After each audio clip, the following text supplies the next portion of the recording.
ప్రపంచ పర్యావరణ దినోత్సవాన్ని పురస్కరించుకుని నెల్లూరులో ఉదయం నుంచి పండుగ వాతావరణంగా విశేష కార్యక్రమాలు కొనసాగాయి. జిల్లా ఇన్ఛార్జి కలెక్టర్ కార్తీ ఆధ్వర్యంలో ప్రభాత ర్యాలీ నిర్వహించి పర్యావరణ పరిరక్షణ నినాదాలు చేశారు. విద్యార్థులతో కలిసి నగరం వనంలో చెట్లు నాటారు ఎంపీ వేమిరెడ్డి ప్రభాకర్ రెడ్డి. ప్లాస్టిక్ నిరోధానికి ప్రజా సమూహం మూకముడిగా స్పందించాలని పిలుపునిచ్చారు. నగర వనంలో వనమహోత్సవంలో వివిధ పాఠశాలల నుంచి తరలివచ్చిన విద్యార్థులు శాస్త్రీయ నృత్యాలతో అలరించారు. ప్రకృతి పరిడివిల్లే నగర వనంలో పర్యావరణ దినోత్సవ సంబరం అంబరాన్ని అంటింది.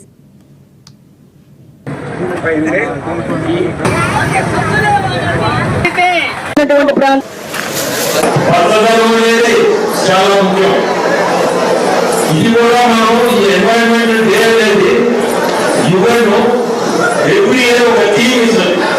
ఆ థీమ్ లో ఈ ఇయర్ ప్లాస్టిక్ ని కంప్లీట్ గా ప్లాస్టిక్ అనేది ఉండకూడదు, ప్లాస్టిక్ మనం ఇరాడికేట్ చేయాలా. మనం ఈ సంవత్సరం థీమ్ వచ్చి ఇరాడికేషన్ ఆఫ్ ప్లాస్టిక్. ఆ థీమ్ కింద మనం ఈ సంవత్సరం ఈ కార్యక్రమం కూడా జరుపుకుంటున్నాము. ప్రతి ఒక్కరికి ఏదైనా ఒకటే పద్ధతం అనేది ముఖ్యం.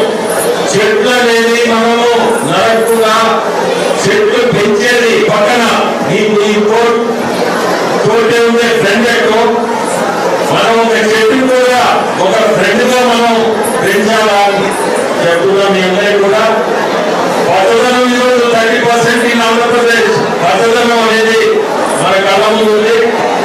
అది మనం ముఖ్యమంత్రి చంద్రబాబు నాయుడు గారు 2047 కి 50% పచ్చదనం అనేది తీసుకురావాలా. సో దట్ ఈ పచ్చదనం వల్ల ఏలూరు జిల్లా